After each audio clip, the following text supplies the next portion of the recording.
Hello, this is Little Green Ghouls, and welcome to Fear Street Explored, where your worst nightmares live. This week, I'm excited to visit Halloween Party. This is yet another solid entry in the Fear Street series. We finally really get to explore one of these Fear Street mansions for a Halloween party that quickly goes off the rails. It has a lot of ridiculous moments that make the story charming in its own way, even if I was kinda hoping for it to go in a different direction, and could feel the padding at times. It's worth checking out if you haven't yet. This 1990 cover threw me off a bit because the styling of the girl looks way older than the early 90s. It's somewhat explained within the story though. I also really like this pumpkin skull up in the left corner because it's like at the last minute the illustrator thought, wait, this needs to be more Halloween-y. Our front take says, there's gonna be an uninvited guest at this Halloween party on Fear Street, which is more of a statement than some sort of teaser. Our back take says, invitation to terror, which invitations are a whole thing in this book, so that fits well. But let's check out the full blurb on the back.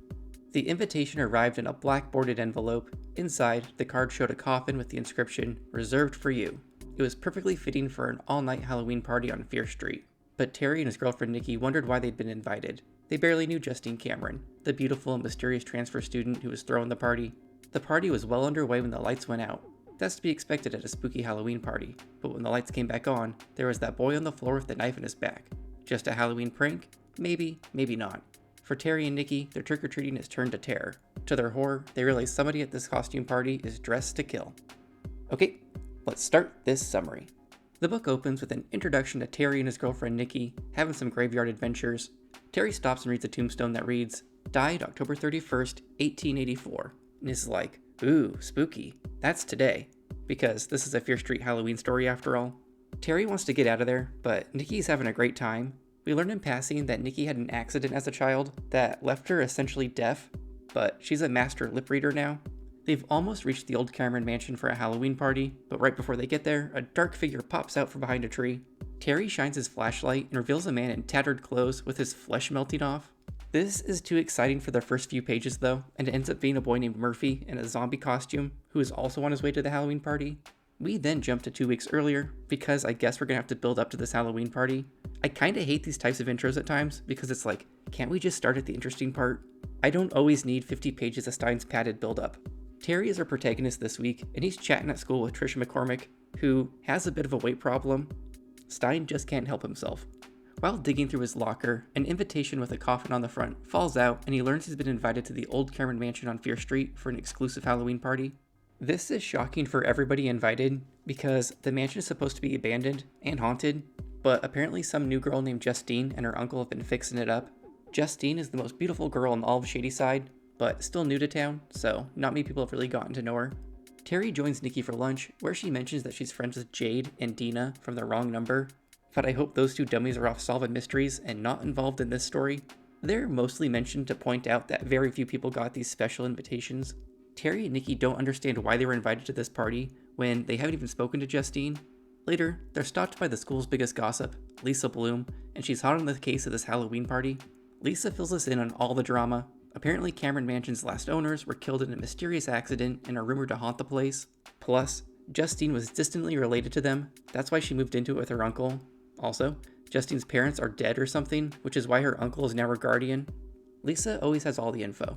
Terry sits down in biology next to Ricky Shore, last seen in the overnight, and if you recall, he's known for being an obnoxious wannabe class clown that no one actually likes. Ricky got an invite to the party too, which really perplexes Terry, and he's struggling to find the theme in this guest list. We learn Murphy Carter, the zombie boy from the book opening, was also invited too obviously, and that he's a super popular linebacker. After school, Nikki uses her lip reading powers from across the schoolyard to watch Lisa Bloom list off all the guests. There's only 9 kids invited, and one of them is Alex Beal, which is awkward for Terry because they used to be best friends until Terry stole his woman. Alex and Nikki dated for a bit before Nikki decided she actually liked Terry more. That's some juicy drama.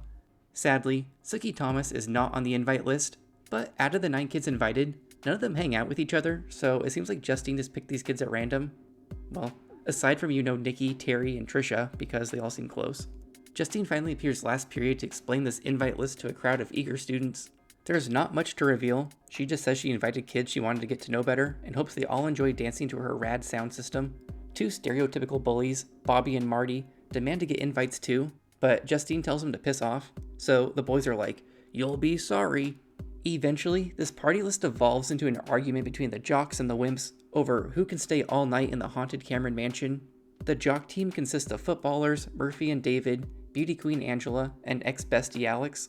The wimps end up being Terry, Trisha, a random nerd named Les, and class clown Ricky. Nikki won't pick a side because of her history with Alex. With there being this many characters to keep track of, I'm hoping this goes full-on slasher and Stine starts knocking these kids off one by one, because so far, I feel like I've just been listing characters for the last 4 minutes. The days leading up to this Halloween party consist of pranks between the jocks and the wimps that get more mean-spirited with each passing day, including somebody putting a plucked chicken head in Terry's locker for him to grab onto accidentally. Nikki's worried because she heard rumors that there could be potentially dangerous pranks at the Halloween party itself to try and scare the wimps out of the party early. Later, while leaving the library, Terry comes across party host Justine being tormented by 2 bullies from earlier, Bobby and Marty, who are still demanding to get invites to the party. Bobby has Justine by the wrist and is threatening her when Terry chases him off. Justine gets really flirty with Terry and apologizes for all the drama her invitations have caused because she just wanted to get to know some special people better. There is clearly more going on with Justine than she's letting on, but Terry leaves the conversation happy. He then meets up with Nikki to walk home with her when she discovers a nasty note that reads, "You'll wish you were blind too." So the jocks versus wimps thing is getting really out of hand. Terry wants to kick ass, but Nikki begs him not to escalate things further. I'm also going to mention now that Terry's nickname for Nikki is Funny Face. I was just going to ignore it, but he literally calls her that like every other sentence, and it does not flow great. The two go and get pizza together and spot Justine talking on a payphone. Terry wants to invite her to join them when Nikki accidentally lip reads her conversation from across the room. Justine suddenly looks cold and cruel while talking on the phone, and Nikki reveals that she just said, "They'll pay. Every one of them will pay." Uh-oh, Justine's trouble. We jump to Halloween night and are finally in this mansion that is pretty much a classic haunted house. It's giant and slightly dilapidated. It's also well decorated for Halloween. Justine's living room was an eerie wonder, the ultimate fantasy of the ultimate Halloween dream, or nightmare. Artificial cobwebs hung in every corner, and cutouts of skeletons, witches, and bats dipped and swooped from the ceiling.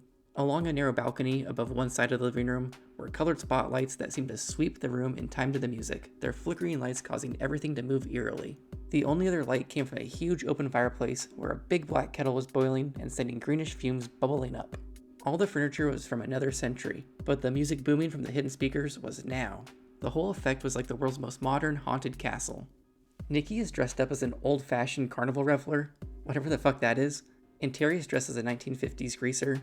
They're then greeted by Justine, who's dressed like Elvira. We also meet her Uncle Philip, who's chaperoning this party, dressed as a sad clown.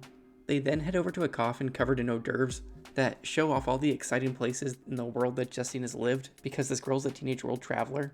Terry chats with beauty queen Angela, who's dressed like a biker, before spotting Trisha, who's dressed as a 1950s cheerleader, and jock David, who is dressed as a basketball player carrying a papier-mâché head. We also have Ricky dressed as a frog, which is clearly the best costume here. Ex-bestie Alex enters the room, and he's dressed in a skin-tight silver bodysuit that shows off all his muscles, claiming to be the Silver Prince. Terry is immediately jealous and tries to insult him, but this just backfires and he comes off looking insecure. The kids all dance for a while, because the teenagers of Fear Street love to dance. It seems like each book has featured some sort of teen party dance sequence. This dance fest gets interrupted by a strange boom, and the room begins to fill with smoke. Kids are startled, but this is just Justine being like, "I told you there'd be surprises at this party." And then she puts on only strobe lights for everybody to dance to while listening to Pump Up the Jam. Pump up the jam, pump it up. Oh, why? Get your booty on the floor tonight. Yo, pump up the jam, pump it up. Pump it up, pump it, pump it, pump it, pump it. The kids get wild to this song for a page when suddenly the music and lights cut out. When they kick back on, there's a body in front of the fireplace with a carving knife stuck in the back. Panic ensues until the body pops up because it's just a prank, bro.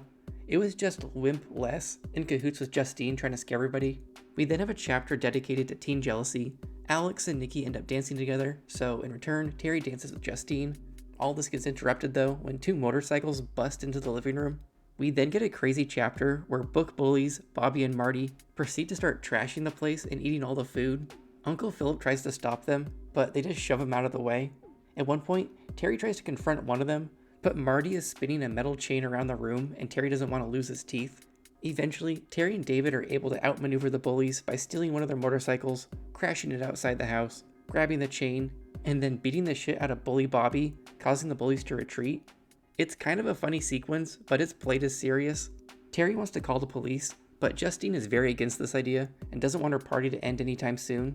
The kids all go back to eating and dancing. Angela accidentally backs into the side of the fireplace, causing the stones to shift and they reveal a human skeleton. Justine is delighted and declares they found one of her hidden trapdoors that she's decorated. We then have even more dancing and eating before Justine finally announces they'll be having a treasure hunt. Each person is given a list of items to find, and whoever has the most by midnight wins a prize. The treasures are hidden in every room of the house and include things like a bottle of blood, mummy hand, stuffed cobra, and a preserved tarantula in a paperweight, all from Justine's various travels across the globe. We then shift perspectives to Nikki. She's snooping through the house, but she's not looking for treasures. Instead, she's hoping to learn more about Justine. She eventually reaches Justine's bedroom and is confused when she finds it so bare bones. There's no personal touches and hardly any clothes or signs that she even lives there. She snoops in Justine's empty closet and triggers another secret door in the back that reveals the true closet.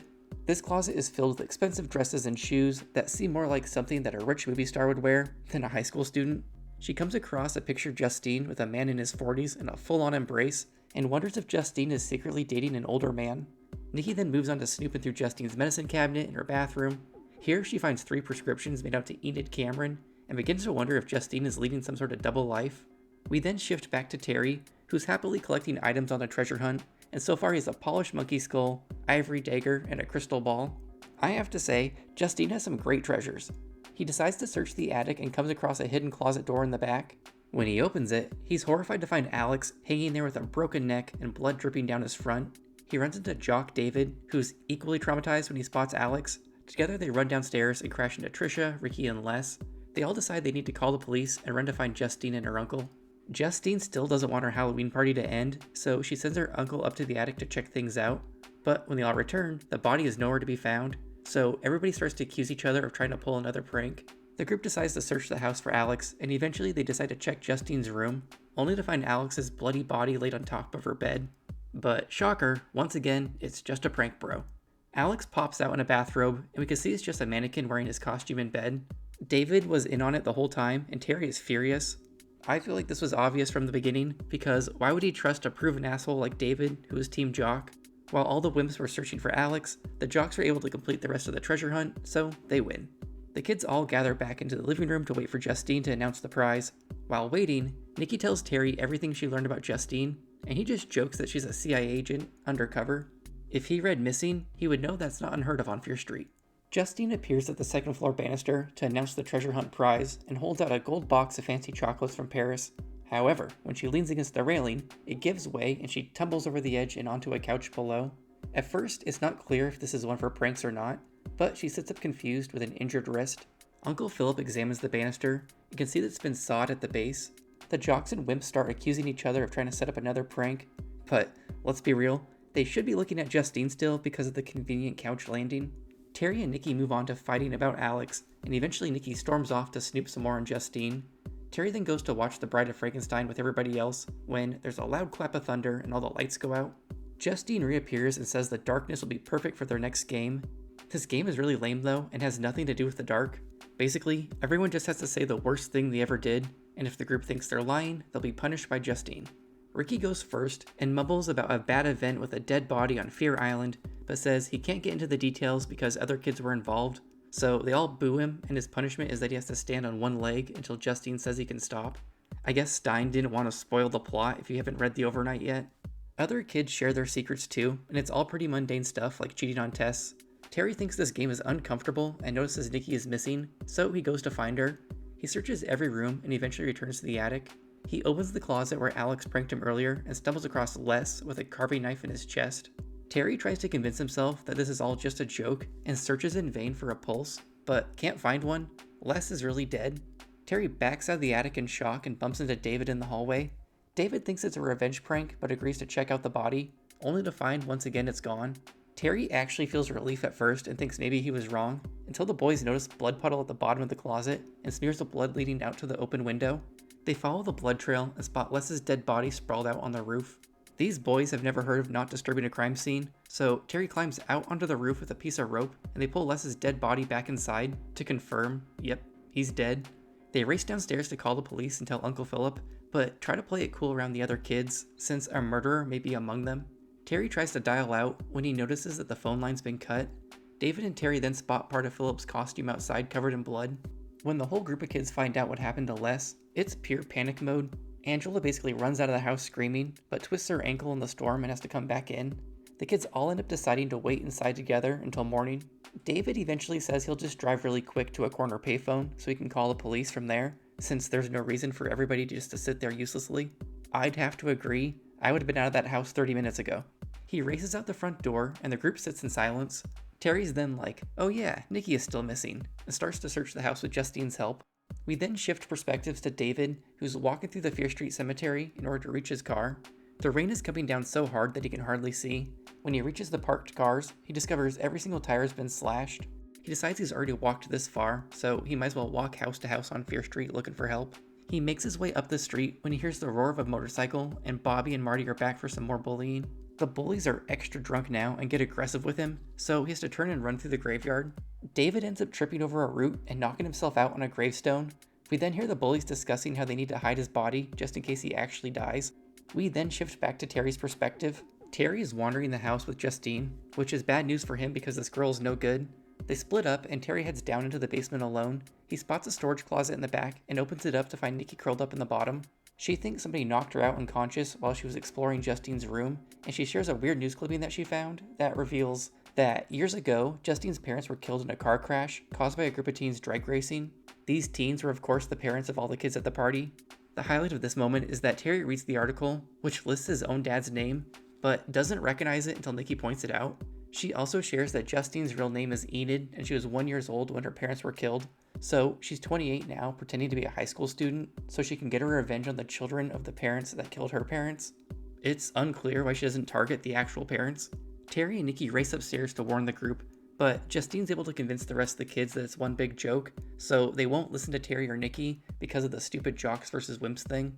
Justine leads everyone into the dining room for a final surprise, where they see a present wrapped for each kid and Les seated at the head of the table with a big pair of sunglasses on, Weekend at Bernie's style.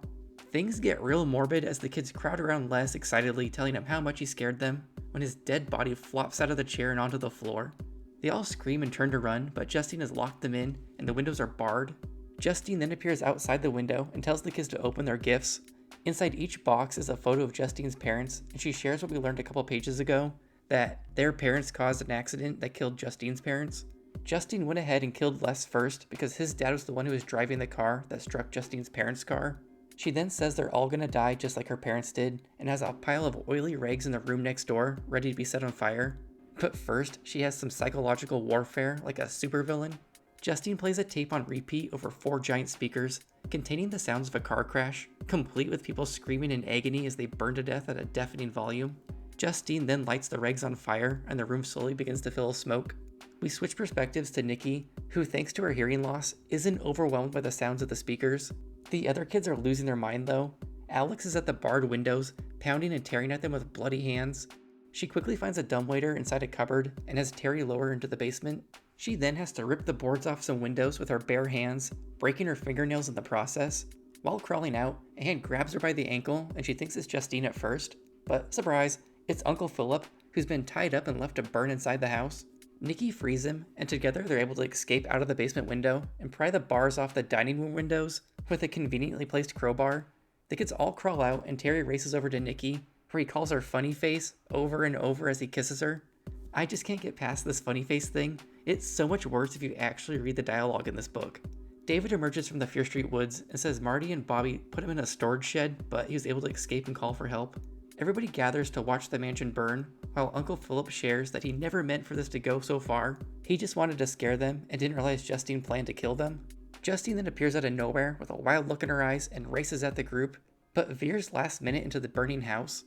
I thought they were just gonna let her burn to death, but Alex and Terry race inside to save her. Terry collapses inside the burning house, and Alex ends up saving both him and Justine. Terry's like, oh good, we're friends again, because Alex didn't let him burn to death. The standards for friendship in Fear Street are low. And that's how this one ends.